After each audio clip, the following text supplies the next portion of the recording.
Hey everyone, welcome back. Today I'm making a really neat dry rub. And of course, as I said all the time, you're going to hear noise in my background.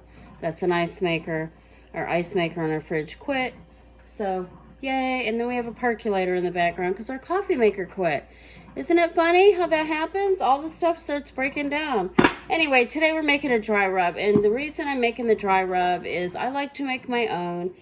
And you can do so many different things with dry rub. And I've got quite a few of the spices out of my pantry out. And I'm making the dry rub specifically for a pork butt roast today. And I'm going to make that pork and we're going to eat that today. And then we're going to make pork carnitas tacos. Okay? So let's get started. And the first thing we're going to need, and I've already got it measured out, is our brown sugar. You're going to need a 1/4 cup of that brown sugar. And we're going to just mix everything into a bowl that you can seal up, because you're going to seal this and you can keep it and you can use it many times over. You're never going to put meat inside this dry rub. You're going to take a spoon and take the dry rub and put it on your meat. Never put your hands in here after you've touched meat. You want to make sure that this stays dry, and you want to have it in a cool location once you've mixed it all up and you've sealed it. Again, don't ever put meat in here and then put it back to use again. That will not work. It will contaminate the dry rub. Anyway, so let's get started. We've got our 1/4 cup of brown sugar. And the next thing we're going to do is 1½ teaspoons of coarse salt. And I'm using this kosher salt, which will work really well. So we need 1½ tablespoons. So we're going to just fill this up on the lid so that if, we don't want too much.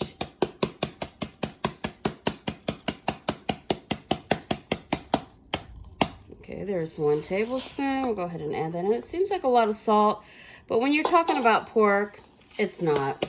And we're just going to fill this halfway full.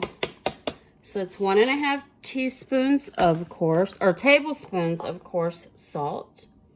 And then the next thing we're going to do is we're going to do 1 tablespoon of chili powder. And I like these big containers because you can open them up, and then these containers have the lids where you can sprinkle or you can use the spoon in here. But I just open the lid when I'm doing something like this.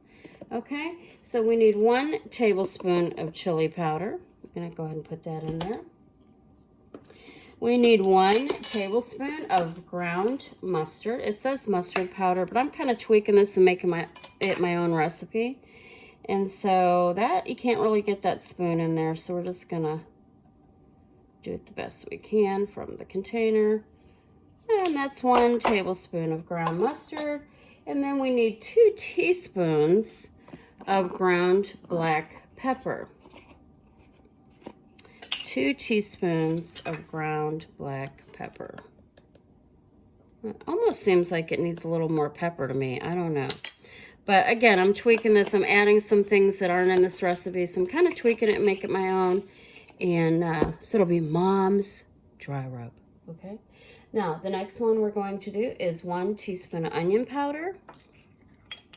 And I like onion powder. It adds a pretty distinct flavor. I'm going to actually add 2 teaspoons. See, I'm telling you this, I'm going to make it my own, so you can follow along if you like.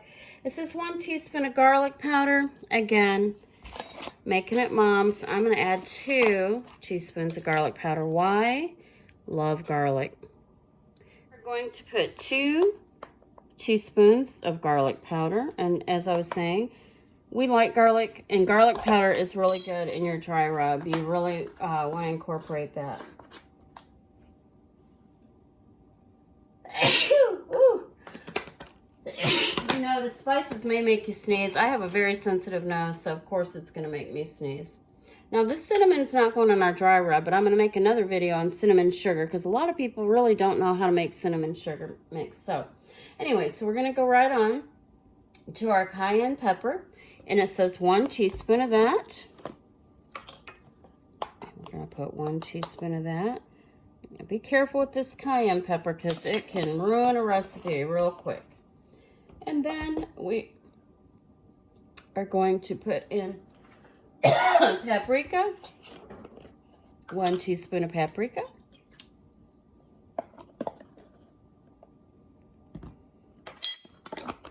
And now my secret ingredient, which you may or may not be able to find in your area, is this Salt Lick Dry Rub. It's already a dry rub. But guess what? I'm not just using this. I like to make my own. But in the course of the grand scheme of things, I'm going to put a tablespoon of this in there because it's delicious. So we're going to put a tablespoon of the Salt Lick Dry Rub.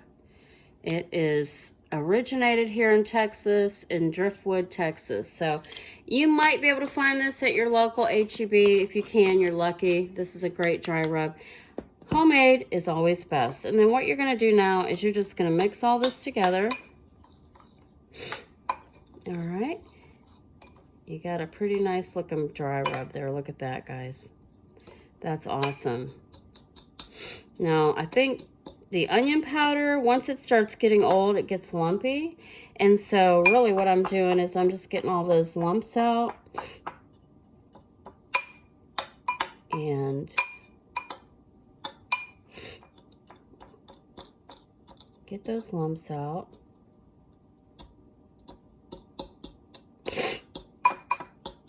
And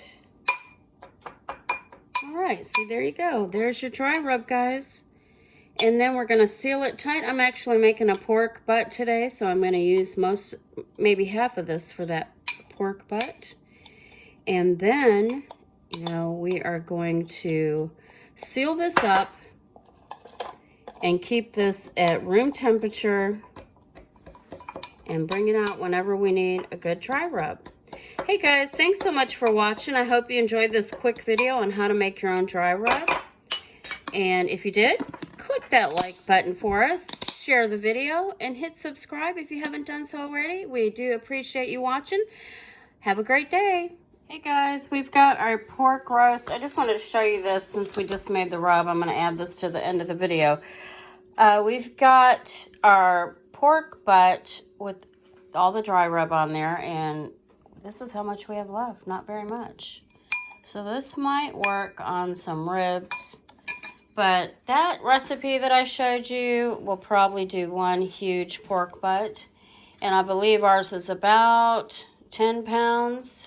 Guys, I wanted to show you the pork butt that we put the dry rub on. And we've got it incorporated on the sides. We've flipped it over. It's all over. It is ready to go. We used quite a bit of that rub. I wanted to show you what was left. There's this left. And that's probably enough for a rack of ribs. Probably you might even want to make a double batch of that dry rub. But I wanted to show you where you've got about I think it's about a 6 to 10 pound pork butt. I didn't look at the label, so I'm just winging that there. But we're getting ready to put it on the grill.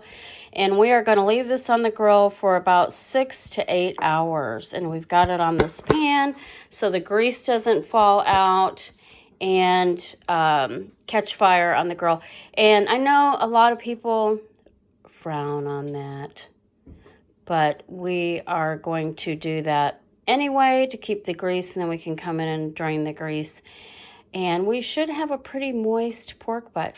And my husband just informed me it's 7 pounds, so this is a 7-pound pork butt that we put that dry rub on. Hey, again, thanks so much for watching.